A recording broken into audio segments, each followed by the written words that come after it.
Lakini pia kuna kitu kizuri ambacho Simba wamekifanya mara baada ya hizi taarifa, hawakukurupuka kutoa msimamo wao hasa ni kipi ambacho wanakisema.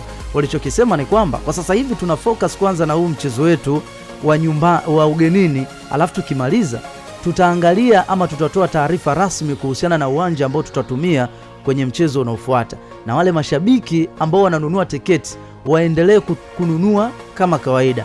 Hii maana yake ni kwamba kwanza itapunguza pressure kwa wachezaji, itapunguza pressure kwa mashabiki na hata viongozi wenyewe wa klabu ya Simba. Mimi naamini hata wachezaji wenyewe kwa historia ya uwanja wa Benjamin Mkapa wangetamani kwenye mchezo huu wa fainali kucheza pale. Hakuna mchezaji ambaye atamani kutoka pale Simba kwa kile ambacho wamekuwa wakikipata na kile ambacho wamekuwa wakikifanya.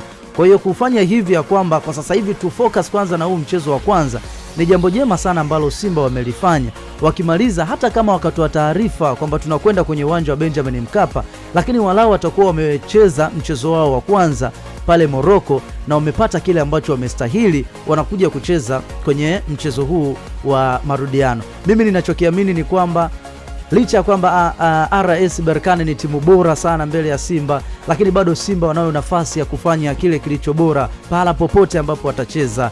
Doesn't matter kama itakuwa uwanja wa Benjamin Mkapa au itakuwa kwenye uwanja wa New Amani Complex. Ni wao Simba wenyewe namna gani ambavyo watapanga mikakati yao na kwenda kuicheza hii michezo yote miwili ya fainali. Sawa, huyo ni Isa Suleiman akizungumza hivyo. Kumbuka